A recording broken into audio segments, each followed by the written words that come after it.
ఈ భూమి మీద మనకు తెలియని ఎన్నో రహస్యాలున్నాయి. ఎన్ని రహస్యాల గురించి తెలుసుకున్నప్పటికీ కూడా ఇంకా మనం తెలుసుకోవడానికి ఎన్నో రహస్యాలు ఉంటాయి. సో ఈరోజు ఈ వీడియోలో పురాతన ప్రపంచానికి చెందిన కొన్ని మిస్టీరియస్ డిస్కవరీస్ గురించి తెలుసుకుందాం. సో ఇంకెందుకు late, let's get into the video. Number 1, the Mayan cenote. ఈ మాయన్ సెనోటే అనేది ఈ భూమి మీద ఉన్న మోస్ట్ ఫేమస్ ప్లేసెస్లో ఒకటి అండ్ ఏన్షియంట్ మాయా కల్చర్కి చెందిన అత్యంత ముఖ్యమైన ప్రాంతాల్లో కూడా ఒకటి. అయితే దీంట్లో కూడా ఒక రహస్యం ఎన్నో వేల సంవత్సరాలుగా దాగి ఉంది.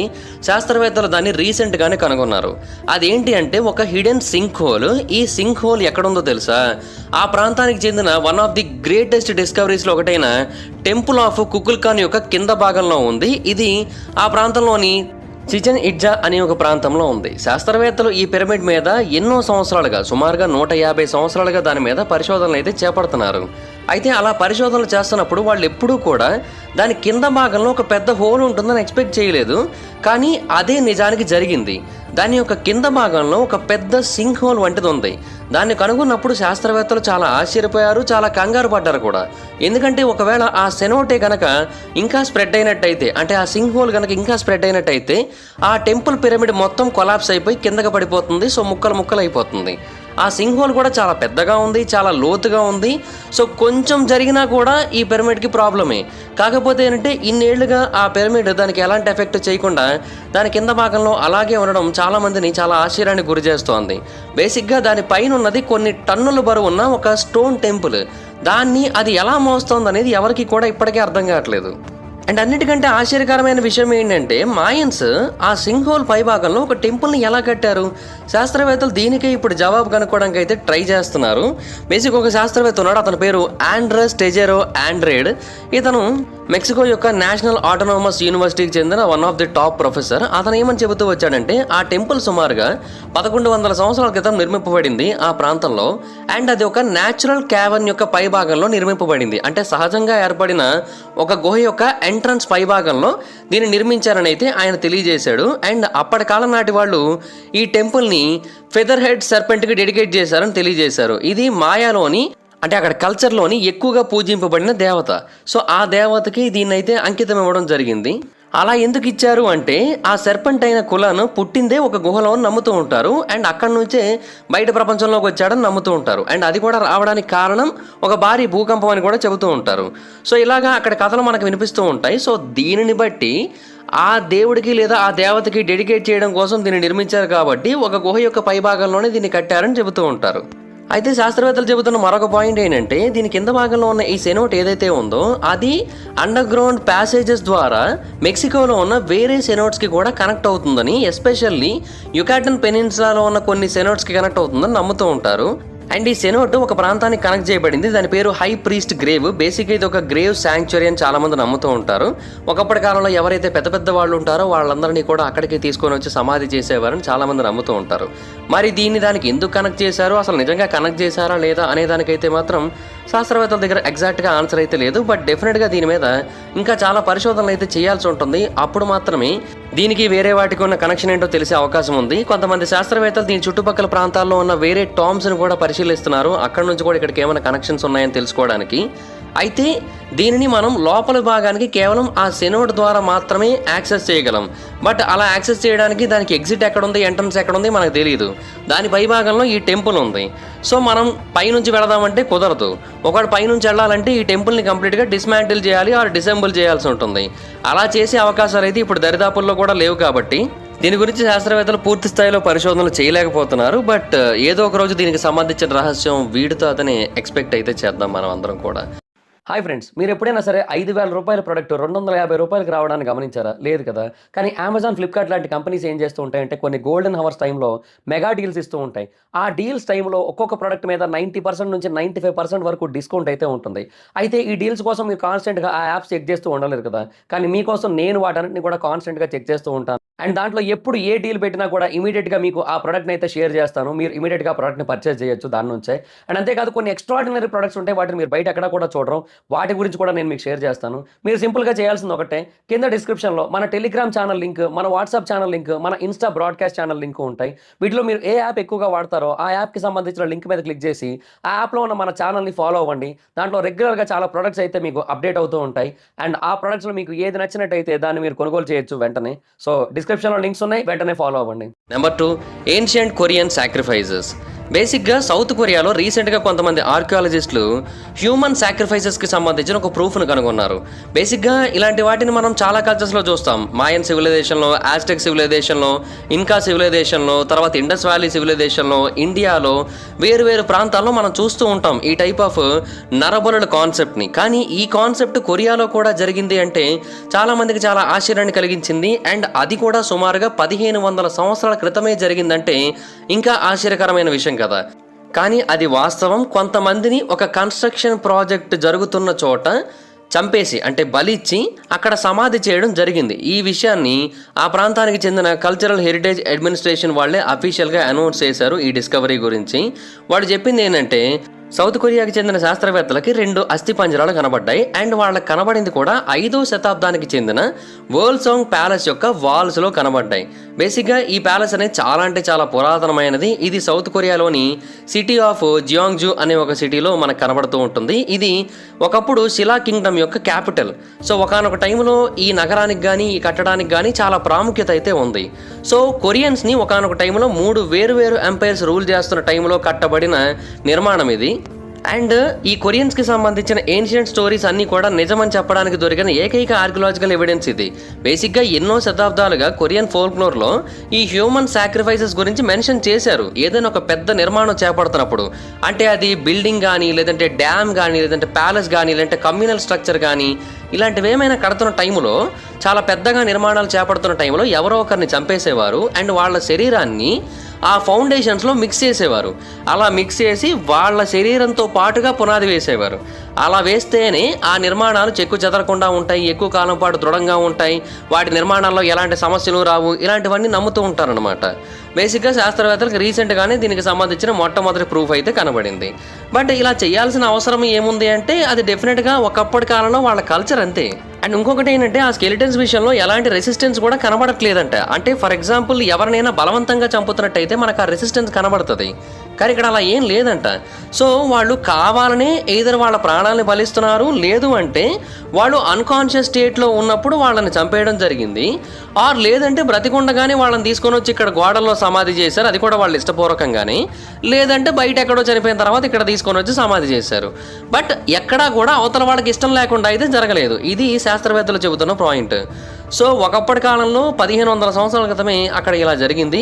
సో ఈ కోట నిర్మాణం కోసం 2 మనుషులను అయితే బలివ్వడం జరిగింది. ఎందుకంటే ఈ కోటకి చాలా ప్రాముఖ్యత అయితే ఉంది వాళ్ళ దృష్టిలో. సో అందుకని దీన్ని నిర్మించే ముందు 2 బలిచ్చి ఆ తర్వాతే ఈ కోటను నిర్మించారు. ఎందుకంటే అలాగైతేనే ఈ కోట ఎక్కువ కాలం పాటు ఉంటుందని వాళ్ళు నమ్మారు కాబట్టి. Number 3, the ancient village. కెనడాలోని బ్రిటిష్ కొలంబియా తీరానికి దగ్గరలో ఒక రిమోట్ ఐలాండ్ ఉంది. దాని గురించి అక్కడ నివసిస్తున్న ప్రజలకు తప్ప ఇంకెవరికి తెలియదు. ఈవెన్ దాని చుట్టుపక్కల ప్రాంతాల్లో కొంతమంది నివసిస్తూ ఉంటారు, కానీ వాళ్ళకు కూడా ఈ ఐలాండ్ గురించి, ఈ విలేజ్ గురించి పూర్తి స్థాయిలో తెలియదు. బేసిక్గా ఈ విలేజ్ పిరమిడ్ల కంటే, అంటే ఈజిప్ట్లో ఉన్న గిజా పిరమిడ్స్ ఉన్నాయి కదా, వాటికంటే 3 రెట్లు పురాతనమైనది. ఈ విలేజ్ 14,000 సంవత్సరాల పురాతనమైనది. ఇది ఈ భూమి మీద ఉన్న ఓల్డెస్ట్ నౌన్ విలేజెస్లో ఒకటి. శాస్త్రవేత్తలు రీసెంట్గా ఆ ప్రాంతానికి దగ్గరలో ఉన్న ట్రిక్వెట్ ఐలాండ్ అనే ఒక ప్రాంతంలో ఐసేజ్కి చెందిన కొన్ని టూల్స్ని కనుగొన్నారు. ఆ ప్రాంతంలో కొన్ని తవ్వకాలు జరుపుతున్నప్పుడు వాళ్ళకి ఆ టూల్స్ కనబడ్డాయి. అండ్ అవి సింపుల్ ఆర్టిఫాక్ట్సే, కాకపోతే ఏంటంటే అప్పటి కాలానికి అవి చాలా డిఫరెంట్. యానిమల్స్ని ప్రాసెస్ చేయడానికి ఉపయోగించేవి, అలాగే ప్రిమిటివ్ స్ట్రక్చర్స్ని కట్టడానికి ఉపయోగించే టూల్స్, ఇలాంటివన్నీ కూడా ఆ ప్రాంతంలో కనబడ్డాయి. సో బేసిక్గా ఒకప్పటి కాలంలో ఇక్కడ ఒక సివిలైజేషన్ ఉందని వాళ్ళకైతే అనిపించింది. లోకల్ ఆంథ్రోపాలజిస్టులు ఆ ప్రాంతం గురించి ఇంకా డీప్గా స్టడీ చేయాలనుకున్నారు. ఆ విలేజ్ యొక్క రిమైన్స్ గురించి పూర్తిగా స్టడీ చేయాలని నిర్ణయించుకొని ఆ ప్రాంతంలో ఇంకొన్ని తవ్వకాలు చేపట్టారు. ఆ టైంలో వాళ్ళకి అర్థమైంది ఏంటంటే ఆ ప్రాంతంలో ఎవరైతే ప్రజలు నివసించారో వాళ్ళ యొక్క కల్చర్ హీల్ స్టక్ కల్చర్కి చాలా దగ్గరగా ఉంది. అండ్ వాళ్ళు ఒకానొక టైంలో ఆ ప్రాంతంలో ఉన్న కోస్టల్ రెయిన్ ఫారెస్ట్ మొత్తంలో కూడా నివసించారని తెలిసింది. అండ్ ఇదంతా కూడా బ్రిటిష్ కొలంబియాలో భాగమే. అండ్ మోస్ట్ ఇంట్రెస్టింగ్ థింగ్ ఏంటంటే అక్కడి కల్చర్లో ఉన్న ఫోల్క్లోర్లో ఒక స్టోరీ ఉంటుంది, ఒక మిస్టీరియస్ ప్లేస్ ఉంది. అది ఐసేజ్ టైంలో కూడా గడ్డగట్టలేదు. చాలామంది ఎక్కడెక్కడి నుంచో ఆ ప్రాంతానికి వలస వచ్చి అక్కడ నివసించేవారని కూడా స్టోరీ అయితే చెప్పబడుతూ ఉంటుంది. బేసిక్గా ఈ స్టోరీని కొంతమంది నిజమని నమ్ముతారు, కొంతమంది అబద్ధమని చెబుతూ ఉంటారు. కానీ అప్పటి కాలం నుంచి ఇప్పటివరకు అలా ఆ స్టోరీ అయితే స్ప్రెడ్ అవుతూ వస్తుంది. సో ఇప్పుడు ఈ ఐలాండ్ గురించి తెలిసిన తర్వాత శాస్త్రవేత్తలు నమ్ముతుంది ఏంటంటే ఖచ్చితంగా ఆ విలేజ్ ఈ విలేజే, అండ్ ఒకప్పటి కాలంలో ఐస్ ఏజ్ టైంలో కూడా గడ్డగట్టకుండా ఈ విలేజ్ అయితే ఉంది అని అయితే వాళ్ళు నమ్ముతున్నారు. ఎందుకంటే 14,000 సంవత్సరాల క్రితం నాటి రిమైన్స్ ఇప్పటికీ కూడా మనకు కనబడడం అనేది చాలా అంటే చాలా ఆశ్చర్యకరమైన విషయం. అండ్ ఇంకొకటి ఏంటంటే ఒకప్పటి కాలంలో ఈ ప్రాంతంలో చాలా పెద్ద నగరమే ఉండేది, అండ్ ఆ నగరంలోనే చాలా మంది వచ్చి తలదాచుకునేవారు, అండ్ చుట్టుపక్కల ప్రాంతాల్లో ఉన్న వాళ్ళు కూడా ఇక్కడికి వచ్చి నివసించేవారని అయితే శాస్త్రవేత్తలు నమ్మడం మొదలు పెట్టారు. కానీ మనకి తవ్వకాల్లో అదంతా కనబడకుండా కొంతవరకు మాత్రమే కనబడడానికి కారణం ఏంటంటే ఆ తర్వాత జరిగిన మార్పుల కారణంగా ఆ ప్రాంతంలో చాలా భాగం నీటి లోపల మునిగిపోయింది కెనేడియన్ వాటర్స్ లో, అందువలన మనకు అదైతే కనబడట్లేదు. బట్ ఈ విలేజ్ ఒకప్పుడు విలేజ్ కాదు, ఒకప్పుడు చాలా పెద్ద సిటీ అని అయితే మాత్రం నమ్ముతూ వస్తున్నారు. ఒకవేళ నిజంగానే ఆ ప్రాంతంలో ఒక పెద్ద మెగా సిటీ కనుక ఉండి అండ్ దాంట్లో సివిలైజ్డ్ హ్యూమన్స్ కనుక ఉండి 14,000 సంవత్సరాల క్రితమే వాళ్ళందరూ కూడా ఒక పెద్ద సివిలైజేషన్ ఏర్పాటు చేసుకున్నట్టు కనుక నిజమైనట్టయితే ఇప్పటి వరకు మనం ఏదైతే మెసోపటోమియన్ కల్చర్ గురించి, ఇండస్ వ్యాలీ సివిలైజేషన్ గురించి, దానికి ముందున్న సివిలైజేషన్స్ గురించి నమ్ముతూ వచ్చామో దాన్ని కంప్లీట్గా మార్చాల్సి ఉంటుంది, చరిత్ర మొత్తాన్ని తిరగరాయాల్సి ఉంటుంది. Number 4, the last Viking ship. ఇది కూడా మరొక మిస్టీరియస్ డిస్కవరీ అని చెప్పొచ్చు. శాస్త్రవేత్తలు దీన్ని కనుగొన్నది నార్వేలోని ఒక గ్రేవ్ మౌండ్లో కనుగొన్నారు. నార్వేలోని ట్రాండెలాగ్ రీజన్ అనే ఒక ప్రాంతం ఉంటుంది. ఆ ప్రాంతంలో శాస్త్రవేత్తలు ఒక ఏన్షియంట్ వైకింగ్ షిప్ని అయితే కనుగొన్నారు, అంటే దానికి సంబంధించిన రిమైన్స్ని అయితే కనుగొన్నారు. అండ్ ఇది అంత ఎగ్జైటింగ్గా అనిపించడానికి ఇంకొక రీజన్ ఏంటో తెలుసా? ఈ షిప్ని ఎక్కడైతే కనుగొన్నారో ఆ ప్రాంతంలోనే ఒక మిస్టీరియస్ స్కెలిటన్ కనుగొన్నారు, అలాగే ఒక కత్తిని కూడా కనుగొన్నారు. అండ్ దీన్ని కనుగొని కూడా చాలా సంవత్సరాలు అవుతుంది. ఆ తర్వాత ఫైనల్గా ఈ బోట్ని అయితే కనుగొనడం జరిగింది. సో ఆ బోటు, స్కెలిటన్, స్వాట్ ఈ 3 కూడా ఒకే ప్రాంతంలో దొరికాయి, అండ్ ఈ 3 కూడా ఒక పెద్ద బరియల్ మౌండ్లో దొరికాయి. సో రీసెర్చర్స్ ఆ ప్రాంతంలో ఒక చిన్న సర్వే చేస్తున్న టైంలో వాళ్ళకి కొన్ని నెయిల్స్ కనబడ్డాయి. ఇక్కడ నెయిల్స్ ఉన్నాయంటే ఖచ్చితంగా ఇది చాలా ఇంపార్టెంట్ ప్లేస్ అని వాళ్ళకి అర్థమైంది. ఎందుకంటే బేసిక్గా నెయిల్స్ అనేవి ఒక ఇండికేషన్ లాంటివి. సో ఆ ప్రాంతంలో చాలా లోతుగా ఏదో దాచి ఉంచబడింది, ఏదో సమాధి చేయబడింది అని వాళ్ళకి అర్థమయ్యి ఆ గ్రేవ్ మౌండ్ని తవ్వి చూస్తే వాళ్ళకప్పుడు ఈ స్కెలిటను, ఈ కత్తి, ఈ షిప్ ఇవన్నీ కూడా కనబడ్డాయి. అండ్ ఆ వైకింగ్ షిప్ మెరోవింజియన్ ఎరాకి చెందిన షిప్. అంటే బేసిక్గా ఇది డార్క్ ఏజెస్కి చెందినదనమాట. అయితే బేసిక్గా ఆ సివిలైజేషన్ 476 కరెంట్ ఎరా నుంచి 750 కరెంట్ ఎరా మధ్యలో ఉన్న సివిలైజేషన్ అది. అండ్ ఈ టైంలోనే రోమన్ ఎంపైర్ అనేది ఫాల్ అయిపోయి వైకింగ్ రైడర్స్ యొక్క రైజ్ అనేది జరిగింది. అండ్ ఇదే టైంలోనే మనకి కింగ్ ఆర్థర్కి సంబంధించిన స్టోరీ కూడా కనబడుతూ ఉంటుంది, ఒకవేళ అది నిజమైనట్టయితే. అండ్ అతను బ్రిటన్ని ఇన్వేడర్స్ నుంచి ప్రొటెక్ట్ చేయడం కోసం చాలా కష్టపడ్డాడని కూడా చెబుతూ ఉంటారు. మరి ఈ ప్రాంతానికి అసలు వైకింగ్ షిప్ ఎందుకు వచ్చింది, అసలు ఇక్కడ ఎందుకు సమాధి చేయబడింది అనే డౌట్ మీకు రావచ్చు. అది కూడా వాస్తవమే. ఇది కొంచెం కాంప్లికేటెడ్ థింగ్ అని కూడా చెప్పొచ్చు. అయితే వైకింగ్స్ రైజ్ అవ్వడానికి ముందే వాళ్ళ యాన్సెస్టర్స్ నార్వేలో నివసించేవారు. నార్స్ పీపుల్లో కూడా ఈ వైకింగ్స్కి సంబంధించిన కల్చర్ ఉంది. నార్స్ పీపుల్ ప్రపంచంలోని వేరు వేరు ప్రాంతాలకి స్ప్రెడ్ అవుతూ వచ్చారు, అండ్ ఆ తర్వాత వాళ్ళనే వైకింగ్స్ అని పిలిచారు 300 సంవత్సరాల పాటు.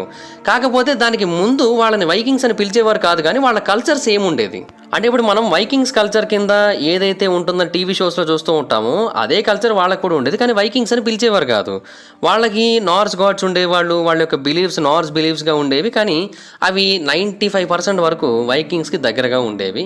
సో వాళ్ళ యొక్క నమ్మకం ఏంటి అంటే ఎవరైనా ఒక పర్సన్ చనిపోయినట్టయితే ఆ పర్సన్ స్వర్గానికి వెళ్ళాలి, అది కూడా ఎలాంటి ఇబ్బందులు లేకుండా స్వర్గానికి వెళ్ళాలి అంటే ఆ మనిషిని అతని శరీరం పట్టేటట్టుగా ఉన్న ఒక షిప్పులో పెట్టి అతనితో పాటుగా ఒక కత్తిని కూడా పెట్టి చాలా పెద్ద మొత్తంలో బంగారాన్ని, డబ్బుని కూడా పెట్టి అతన్ని సమాధి చేస్తారు. అంటే ఒకవేళ స్వర్గానికి వెళ్లకుండా మళ్ళీ వేరే జన్మకు కూడా ప్రిపేర్ అయిపోయాడు అనుకుందాం. ఆ వేరే జన్మలో మళ్ళీ ఇంకొకరు ఎవరి దగ్గర పుట్టాలి కదా, ఆ పుట్టేటందుకు ప్రయాణం చేయాల్సి ఉంటుంది కదా ఆత్మ. ఆ ఆత్మ ప్రయాణించడానికి ఈ షిప్ హెల్ప్ చేస్తుందని వాళ్ళు నమ్ముతారనమాట. సో అందుకోసం అలా చనిపోయిన వాళ్ళని ఆ షిప్లో పడుకోబెట్టి సమాధి చేస్తారు, అండ్ వాళ్ళతో పాటుగా కత్తిని, ఆ తర్వాత కొంత బంగారాన్ని, కొంత డబ్బుని కూడా దాస్తారని అయితే శాస్త్రవేత్తలు తెలియజేశారు. Number 5, a very old coin. బల్గేరియాలో రీసెంట్గా కొంతమంది ఆర్కియాలజిస్టులకి ఒక సిల్వర్ కాయిన్ దొరికింది. ఈ సిల్వర్ కాయిన్ 700 సంవత్సరాల క్రితం నాటిది. అండ్ ఆ టైంలో యూరోప్లో సిల్వర్ కాయిన్స్ అనేవి అన్కామన్ ఏమీ కాదు, రెగ్యులర్గా కనబడుతూ ఉంటాయి. ఎందుకంటే గడిచిన 1000 సంవత్సరాలుగా సిల్వర్ కాయిన్స్ అనేవి యూరోప్లో వాడబడుతూ ఉన్నాయి. అయితే ఈ కాయిన్లో ప్రత్యేకత ఏంటి అంటే ఈ కాయిన్ యొక్క ఒకవైపు భాగంలో ఒక రాజు యొక్క ఇమేజ్ ఉంది. అతను ఒక సెర్బియన్ కింగ్.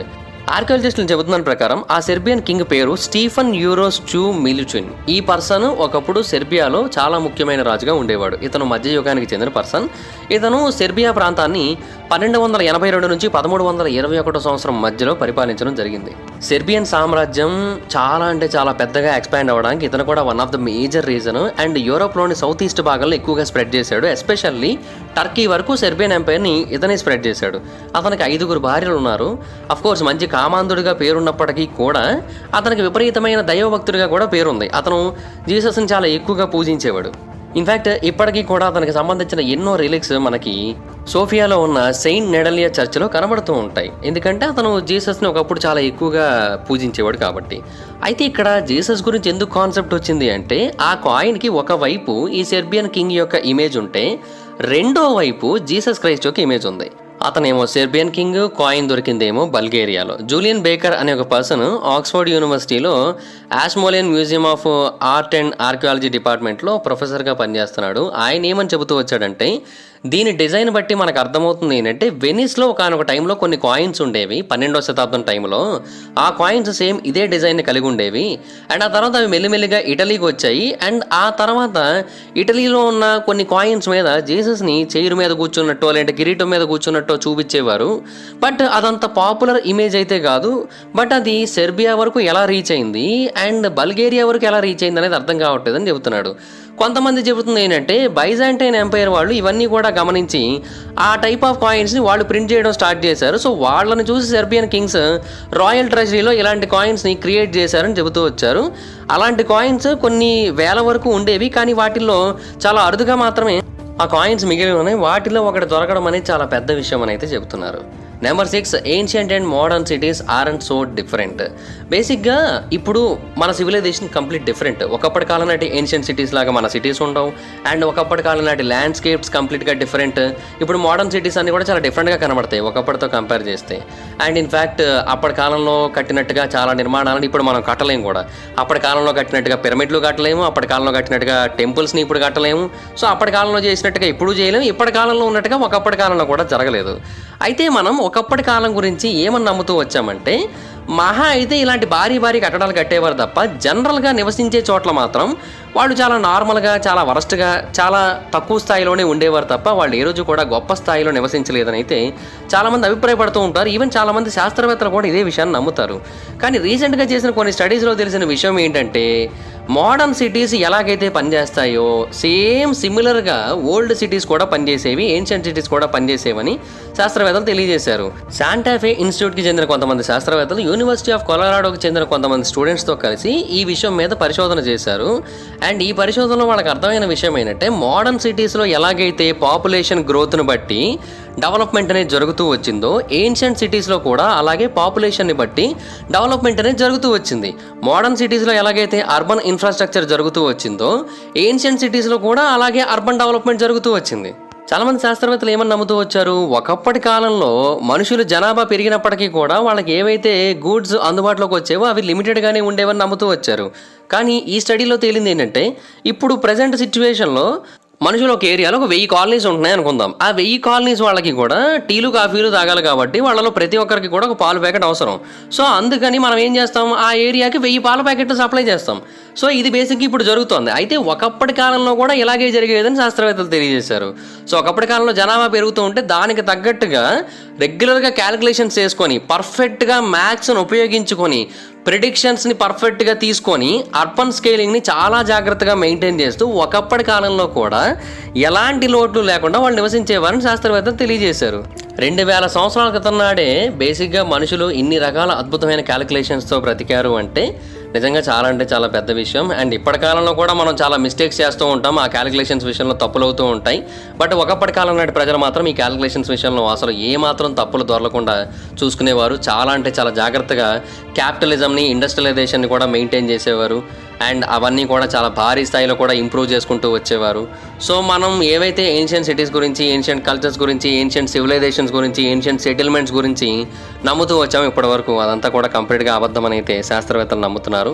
సో వాళ్ళలో ఉన్న సోషియో ఎకనామిక్ ప్యాటర్న్స్ నిజానికి చెప్పాలంటే మోడర్న్ సిటీస్లో కూడా ఇంకా తక్కువే ఉన్నాయేమో అనిపిస్తుంది తప్ప మనకంటే వాళ్ళైతే తక్కువ కాదు అని అయితే శాస్త్రవేత్తలు చెబుతున్నారు. సో ఆల్మోస్ట్ ఈక్వల్గానే ఉంటాం అని అయితే వాళ్ళు తెలియజేస్తున్నారు. సో బేసిక్గా China, Peru, Egypt, Europe, India ఎక్కడ చూసుకున్నప్పటికీ కూడా సేమ్ ఇదే ప్యాటర్న్ కంటిన్యూ అయిందని అయితే శాస్త్రవేత్తలు తెలియజేస్తున్నారు. గ్రేట్ కదా. Number 7, ancient would.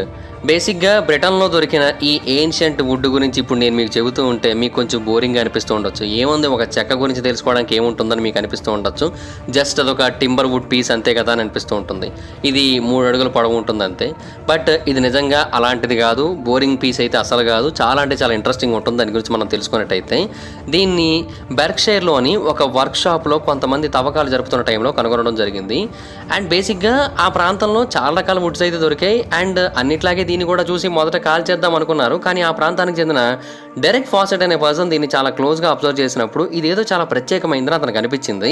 సో అందుకని అతను ఇమీడియట్గా ఏం చేశారంటే గవర్నమెంట్ అఫీషియల్స్కి దీని గురించి తెలియజేశాడు. అండ్ శాస్త్రవేత్తలు వచ్చి దీని మీద పరిశోధనలు చేసిన తర్వాత వాళ్ళకి అర్థమైన విషయం ఏంటంటే డెరెక్ ఏదైతే ఆలోచించాడో అది కరెక్టే అని. ఎందుకంటే ఇది అన్ని వుడ్స్ లాంటి నార్మల్ వుడ్ కాదు. ఇది ఈ ప్రపంచంలోని అత్యంత పురాతనమైన కార్వ్డ్ పీస్ ఆఫ్ వుడ్. అంటే వుడ్ మీద ఒక శిల్పం లాంటి చెక్కుతూ ఉంటారు కదా, ఏదైనా ఒక ఆకృతి వచ్చేటట్టుగా, అలాగ చెక్కబడిన అత్యంత పురాతనమైన వుడ్ అని చెబుతున్నారు. బట్ కొంతమంది ఏమంటారంటే లేదు, ఇది ప్రపంచంలోకెల్లా పురాతనమైనది కాదు, ఇది కేవలం బ్రిటన్లో పురాతనమైనది అంతే అని చెబుతూ ఉంటారు.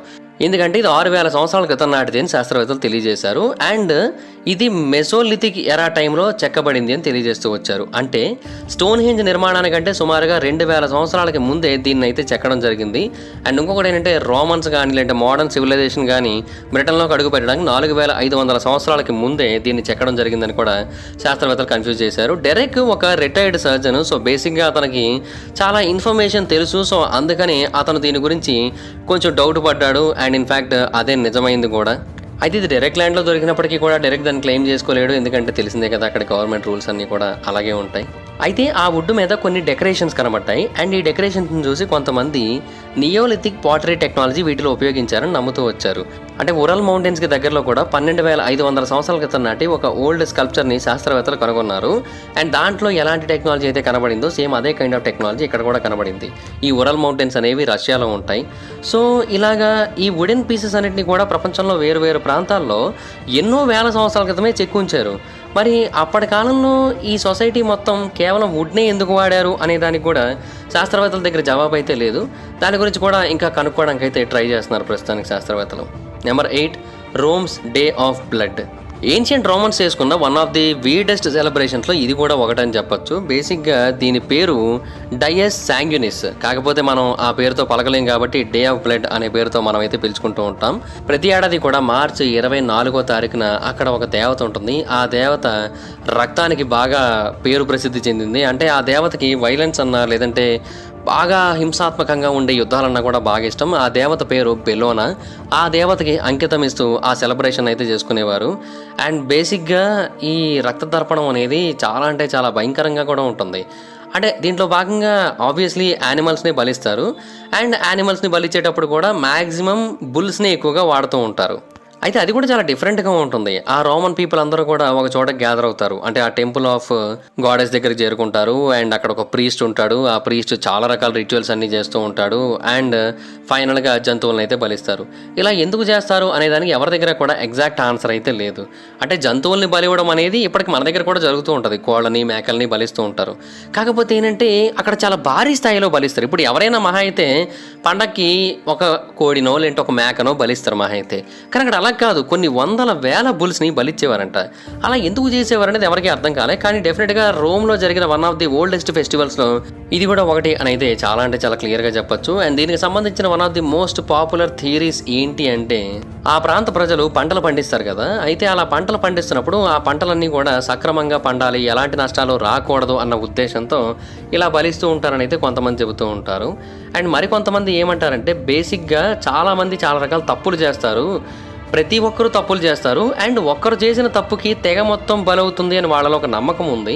సో అలా ఆ తెగ కానీ ఆ తెగలోని మనుషులు కానీ బలైపోకూడదు అంటే ఈ రక్త తర్పణం జరగాల్సిందే అని అయితే చాలామంది నమ్ముతూ ఉంటారు. ఆ టైంలో శాసనాల గ్రంథం తెప్పించండి అని అంటారనమాట.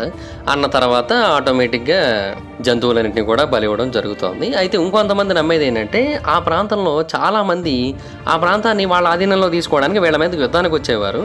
ఆ యుద్ధాలలో గెలవడం కోసం కూడా ఈ రక్త తర్పణాన్ని చేసేవారని అయితే మరికొంతమంది నమ్ముతూ ఉంటారు. ఏది ఏమైనప్పటికీ కూడా మొత్తానికి చాలా అంటే చాలా భారీ స్థాయిలో జరిగిందనమాట ఇక్కడ జరిగిన బలులు అనేది. బట్ ఇప్పటికీ కూడా వాళ్ళు ఈ కారణం చేతే అంత భారీ స్థాయిలో బలిచ్చేవారు అని అయితే మాత్రం ఎవరూ చెప్పలేకపోతున్నారు. సో అది పాయింట్.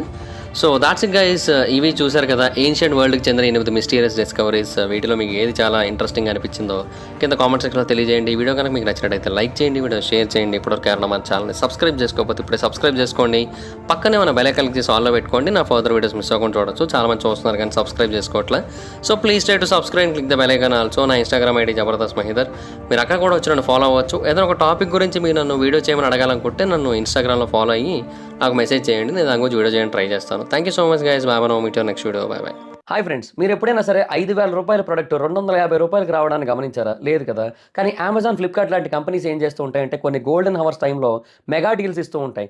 ఆ డీల్స్ టైంలో ఒక్కొక్క ప్రొడక్ట్ మీద 90% నుంచి 95% వరకు డిస్కౌంట్ అయితే ఉంటుంది. అయితే ఈ డీల్స్ కోసం మీరు కాన్స్టెంట్గా ఆ యాప్స్ చెక్ చేస్తూ ఉండలేరు కదా. కానీ మీకోసం నేను వాటన్నిటిని కూడా కాన్స్టెంట్గా చెక్ చేస్తూ ఉంటాను. అండ్ దాంట్లో ఎప్పుడు ఏ డీల్ పెట్టినా కూడా ఇమీడియట్గా మీకు ఆ ప్రోడక్ట్ని అయితే షేర్ చేస్తాను. మీరు ఇమీడియట్గా ఆ ప్రోడక్ట్ని పర్చేస్ చేయొచ్చు దాని నుంచే. అండ్ అంతేకాదు కొన్ని ఎక్స్ట్రాడినరీ ప్రొడక్ట్స్ ఉంటాయి, వాటిని మీరు బయట ఎక్కడ కూడా చూడరు. వాటి గురించి కూడా నేను మీకు షేర్ చేస్తాను. మీరు సింపుల్గా చేయాల్సింది ఒకటే, కింద డిస్క్రిప్షన్లో మన టెలిగ్రామ్ ఛానల్ లింక్, మన వాట్సాప్ ఛానల్ లింక్, మన ఇన్స్టా బ్రాడ్కాస్ట్ ఛానల్ లింక్ ఉంటాయి. వీటిలో మీరు ఏ యాప్ ఎక్కువగా వాడతారో ఆ యాప్కి సంబంధించిన లింక్ మీద క్లిక్ చేసి ఆ యాప్లో ఉన్న మన ఛానల్ని ఫాలో అవ్వండి. దాంట్లో రెగ్యులర్గా చాలా ప్రొడక్ట్స్ అయితే మీకు అప్డేట్ అవుతూ ఉంటాయి. అండ్ ఆ ప్రొడక్ట్స్లో మీకు ఏది నచ్చినట్టయితే దాన్ని మీరు కొనుగోలు చేయొచ్చు వెంటనే. సో డిస్క్రిప్షన్లో లింక్స్ ఉన్నాయి, వెంటనే ఫాలో అవ్వండి.